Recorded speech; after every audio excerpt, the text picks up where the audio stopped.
Me da mucho gusto estar con ustedes en esta inauguración. Es muy loable que un gobierno decida tener una escuela para la formación de sus servidores públicos. Con ese propósito se creó la Escuela de Administración Pública de la Ciudad de México, entonces Distrito Federal, para formar mejor a sus servidores públicos, para capacitarlos mejor, con la idea de que cada vez tuvieran mayores conocimientos, mayores elementos educativos, cognitivos, para que su actuación sea mejor en la vida pública. No obstante, cuando hablamos de escuela, sabemos que existen varios significados. Hace unos días que fui aquí con el presidente de la República a la inauguración de la Escuela de Box de Tepito, comenté que se puede entender por escuela un plantel y que en ese sentido nosotros le entregamos un plantel a los jóvenes y a dicha comunidad. Le entregamos una escuela entendiendo que les entregamos un plantel.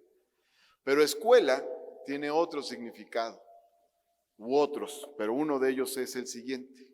Es un conjunto de ideas, es un conjunto de prácticas, de tradiciones, de conceptos, de discípulos, es decir, toda una visión, todo un pensamiento. Ese es otro significado de la palabra escuela.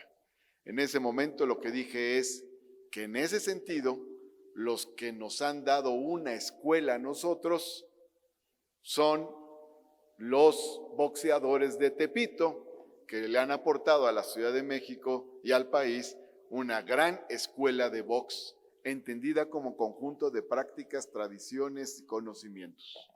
Ahora bien, aquí estando en la escuela de administración, me interesa mucho también hacer la distinción.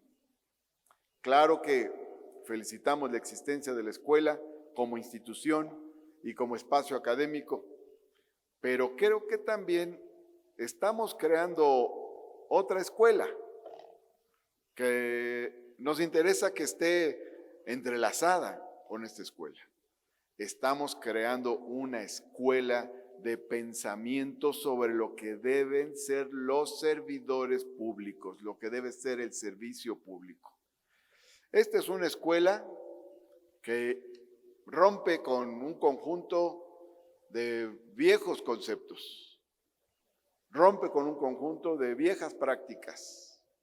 Esta escuela que estamos creando, al calor de todos estos años que se han vivido intensamente en la Ciudad de México y también en el país, tiene que ver con las características que deseamos en el servicio público y particularmente en los servidores públicos.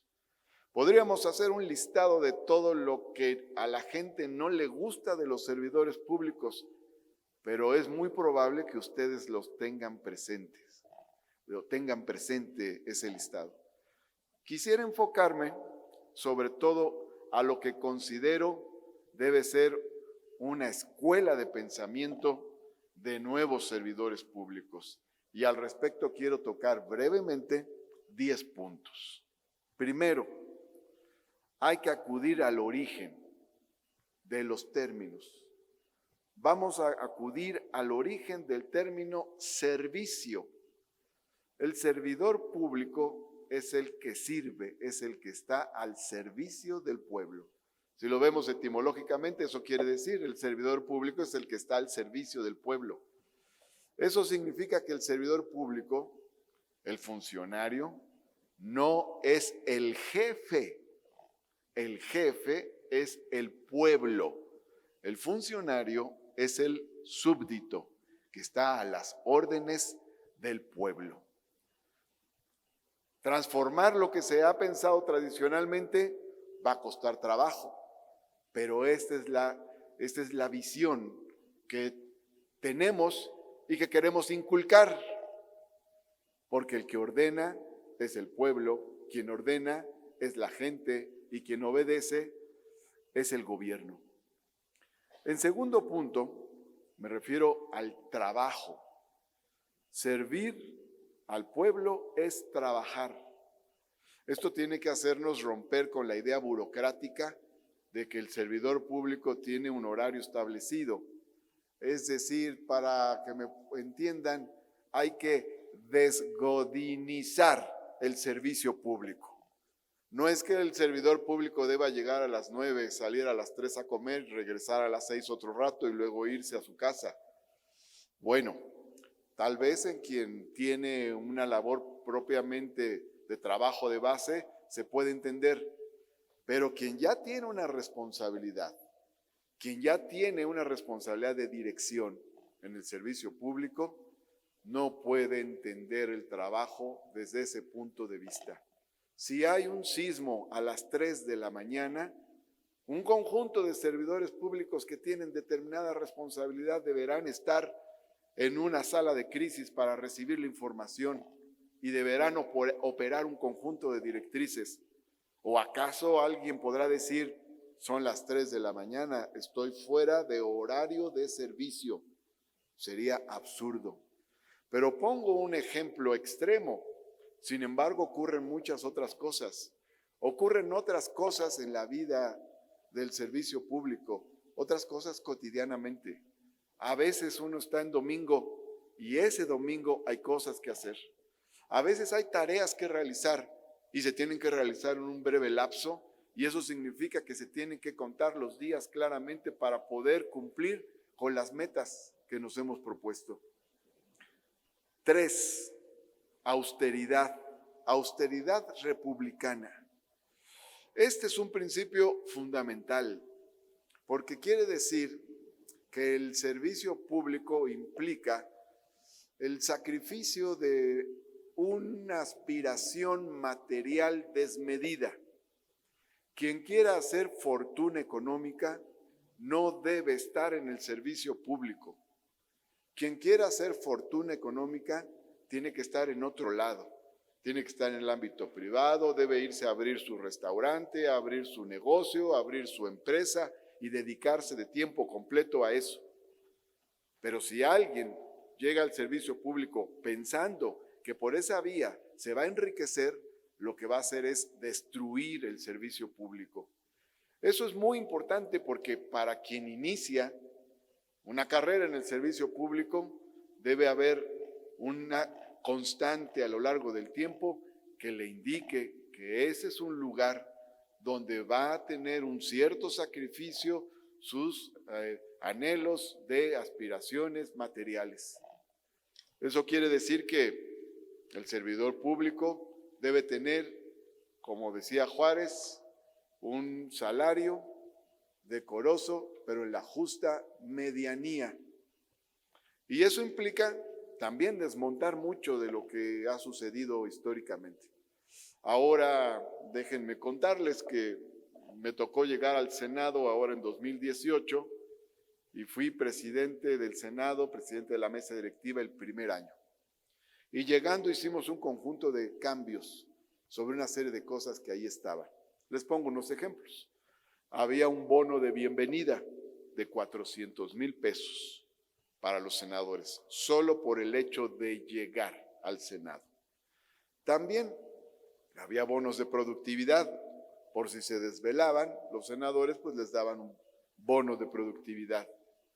También tenían el pago de celulares, de viáticos, de gasolinas, y tenían también el acceso a vehículos, a escoltas y a otro tipo de apoyos. Es más, había hasta una peluquería y salón de belleza, gratuitos. En otras palabras, un conjunto de gastos suntuarios que no eran necesarios para el ejercicio del servicio público. Todo eso se quitó y hay muchas cosas más que se quitaron y significó un ahorro de 1,000 millones de pesos. El Senado pasó de un presupuesto de 5,000 millones a 4,000 millones ese año, de 2018 a 2019. ¿Y pasó algo? ¿Se derrumbó el presupuesto? ¿No pudo operar? No, falso. Pudo operar perfectamente bien y tenía recursos para las necesidades cotidianas, pero se quitaron un conjunto de privilegios y esos recursos se destinaron a mejores destinos. 4, la honestidad. La corrupción destruye el servicio público.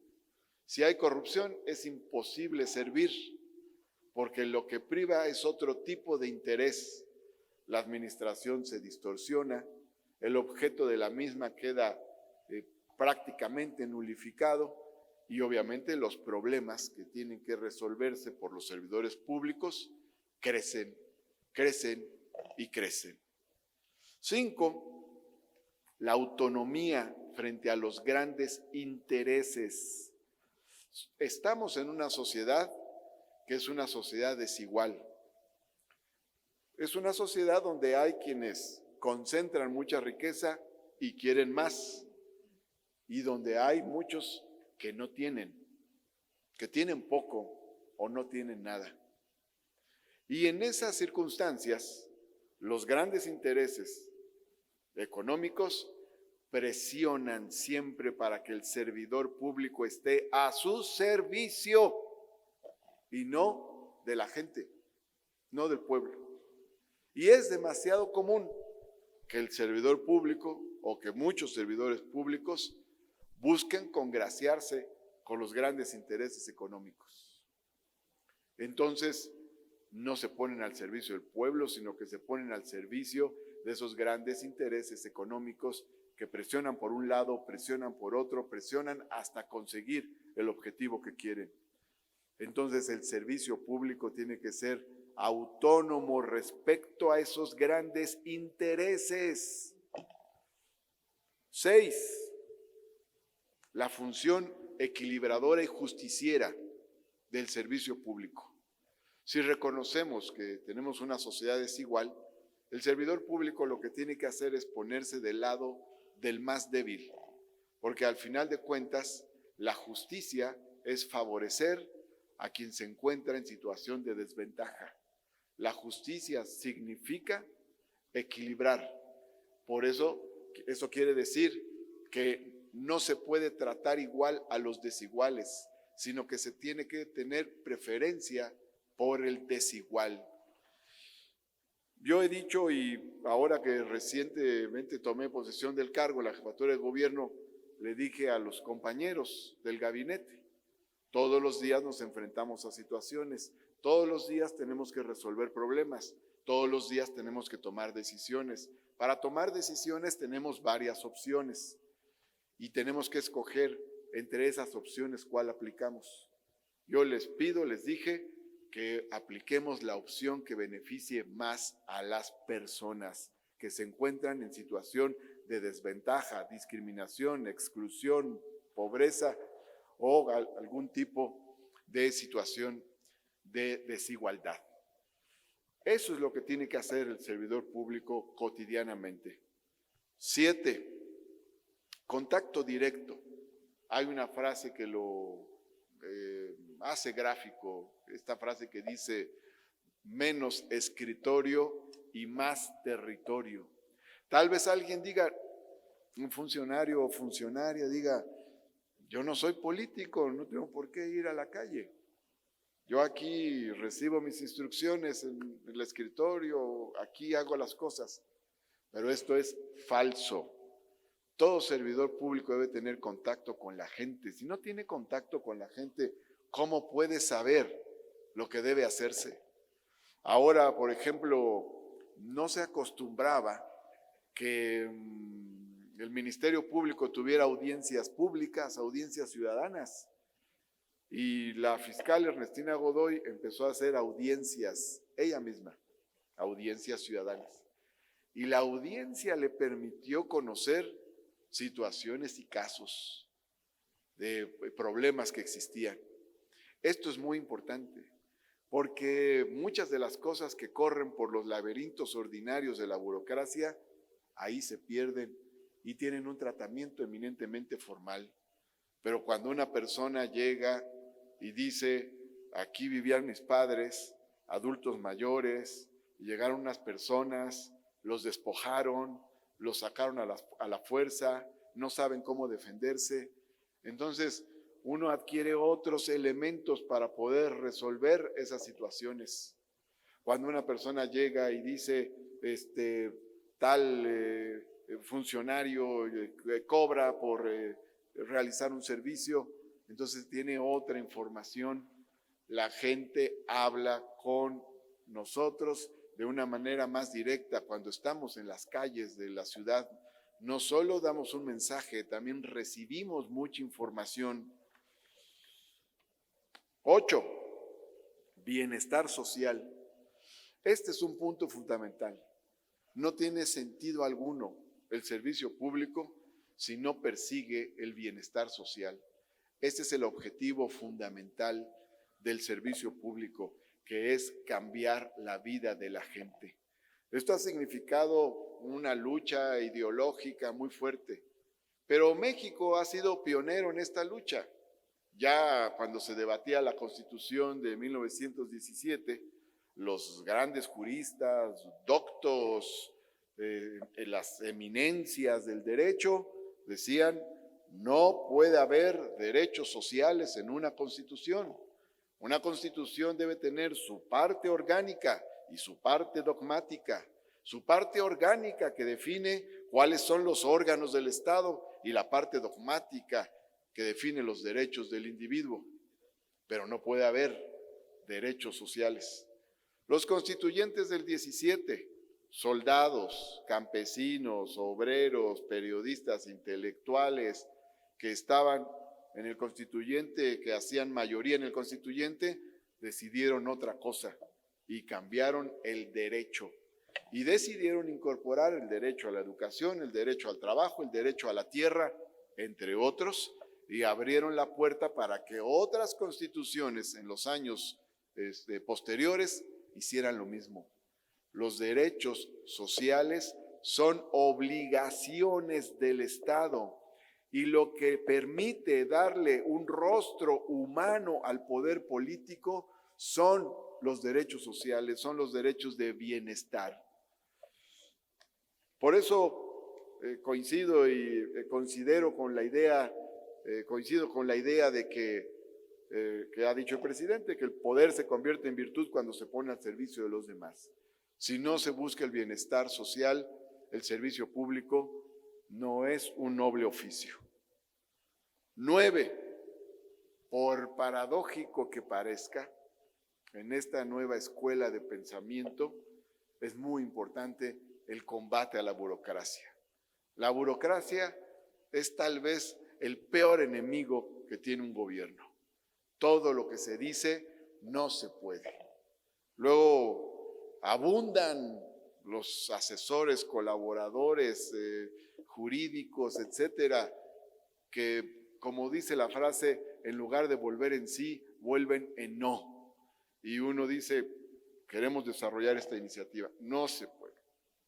No se puede porque el reglamento dice en su fracción 985 que no se puede, no se puede. No se puede nada, nunca se puede nada. No se haría nada si nos subordinamos a la lógica de la burocracia. Hay que romper la burocracia, hay que romper con la burocracia, hay que romper con las prácticas burocráticas para poder realizar un programa de gobierno. Bueno, aquí hay anécdotas de todo tipo, ¿no? Para irme un poco lejos, cuando estaba el tema de que empieza la pensión de adultos mayores en la Ciudad de México, pues había quien decía, por ejemplo, el presidente de la República de aquel entonces, Vicente Fox: no hay dinero que alcance para eso. Es imposible. Van a quebrar esas finanzas de la Ciudad de México. No se puede solventar, no se puede financiar. Y entonces, pues hubo que dar una lucha ideológica al respecto. En ese entonces, la pensión llegó a tener como un costo de unos 4,000, 5,000 millones de pesos.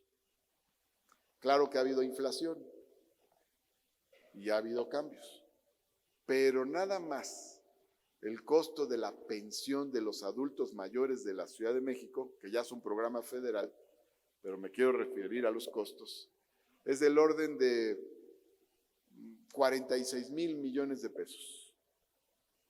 La pensión de adultos mayores en la ciudad se entregaba a los mayores de 70 años de edad.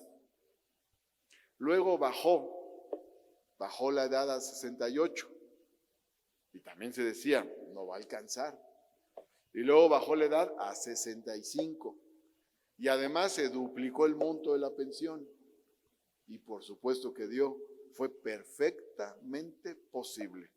Hoy el gobierno de la República, que tiene a su cargo esta pensión, pues es un gobierno que tiene un equilibrio en sus finanzas públicas y no dejaron de crecer estas transferencias económicas. Bueno, aquí mismo en la ciudad se federalizó la pensión, pero se generaron otro tipo de programas. Había una beca que se daba aquí en la ciudad, en las escuelas, la beca de Niños Talento. Se entregaba a más o menos 90,000 estudiantes de las escuelas públicas básicas. De esa beca pasamos a la beca de bienestar para niñas y niños. Mi beca para empezar. Y pasamos de 90,000 a 1,250,000 becados. Y además se duplicó el monto de la beca. Y las finanzas siguen siendo sanas. O sea, sí se puede. Sí se pueden hacer las cosas.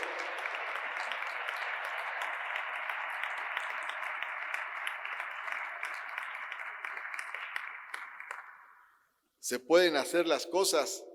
Yo recuerdo que había una anécdota que decía, bueno, no quiero dar muchos detalles, pero al parecer cuando estaba el tema de los segundos pisos del periférico y empezaba este proyecto, hubo quien dijo, eso no se puede, eso es imposible. Y entonces parece que el actual presidente dijo, pues entonces yo tengo quien sí lo puede hacer. Y sí se pudo y sí se hizo. También, no yendo tan lejos, yo me encontré en algún caso con alguna persona que decía, ¿y qué hacen los del área jurídica en las reuniones donde se atiende a grupos sociales? Eso es una irregularidad. Pero no es irregularidad, porque donde se atienden grupos sociales hay problemas que requieren atención jurídica. Y entonces así rompemos con barreras burocráticas y incorporamos al conjunto de servidores públicos a las labores que implican la atención de la gente, la atención de la ciudadanía. Aquí quiero reiterar este punto. Yo creo que la tónica del servicio público debe prevalecer la idea de ponerse del lado de la gente. Cuando hay un conflicto, hay que ponerse del lado de la gente. Ahora, por ejemplo, les pongo algunos casos que me han tocado ahora como jefe de gobierno. Había un conflicto en el eje 7, allí en Santa Cruz Atoyac, porque se querían construir un edificio de 12 niveles y solo estaban autorizados 6. Los pobladores de ahí, los del pueblo, los que conservan más la tradición del pueblo de Santa Cruz Atoyac, bloquearon la calle en protesta porque no se les escuchaba. Y entonces revisamos el asunto y yo les pedí a los compañeros, escuchen a la gente para ver qué es lo que está diciendo. Y sus razonamientos eran muy válidos, porque romper el límite que establecía la ley, pues implicaba un conjunto de fenómenos que distorsionaban la función primordial del servicio público, que es garantizar el bienestar de la población. Y así se tomó la decisión de que solo se construían 6 niveles. De paso por ahí hasta se afectaron intereses oscuros que luego se dan en estas situaciones, porque luego cuando se autorizan más niveles de los permitidos en estos casos, como sabemos, hay otro tipo de situaciones. Ahí no solo es el problema de los grandes intereses económicos, sino también el problema de la corrupción. También aquí quiero recordar que ahora, recientemente, tuvimos, les voy a poner un caso, estaba un proyecto de estos proyectos inmobiliarios, implicaba quitar un árbol, un viejo árbol, que hasta le pusieron un nombre, el árbol Eugenio. Entonces se ocasionó una protesta vecinal y decían, bueno, es que el proyecto implica quitar el árbol, ya quien va a construir ya dice que puede sustituirlo por otras plantas,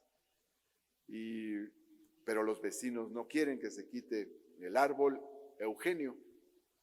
Entonces, bueno, comentamos el tema y lo que dijimos es, pues protejamos al árbol Eugenio. ¿Cuál es el problema? Que hagan el cambio, los constructores hacen su obra, pero mantienen el árbol Eugenio, pues porque ¿cómo no se va a poder?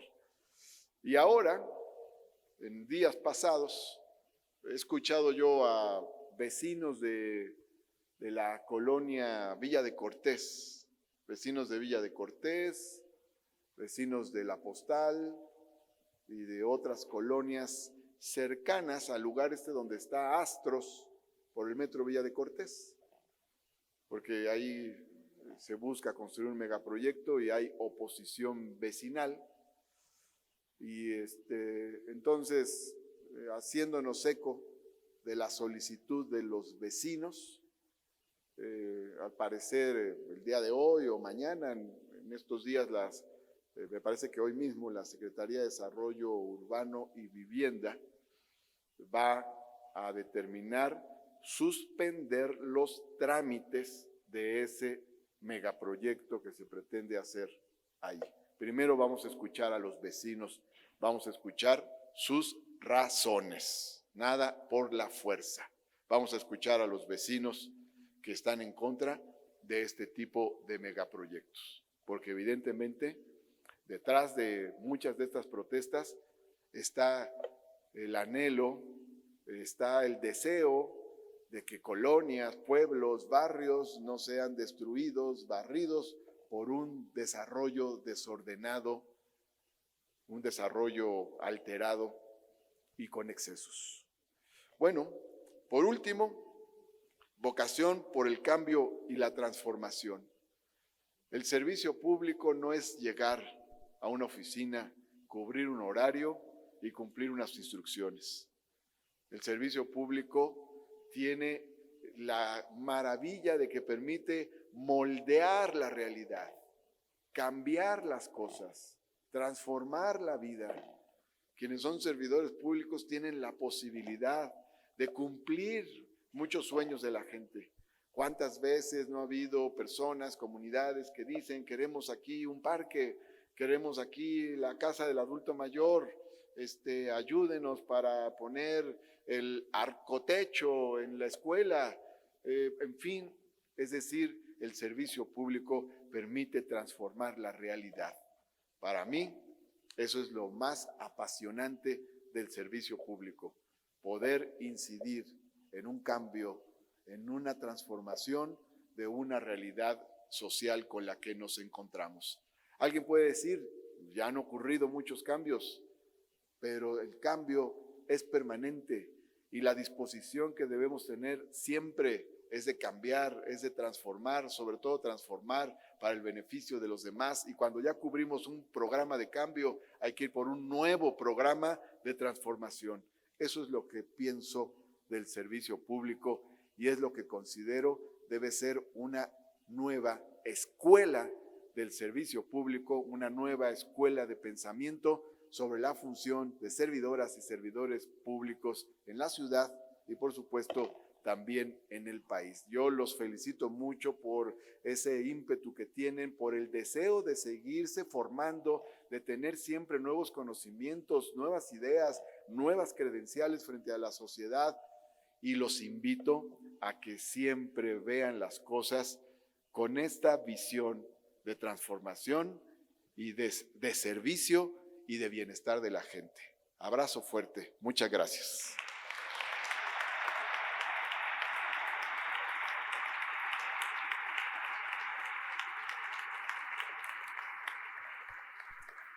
Bueno, les voy a pedir ponerse de pie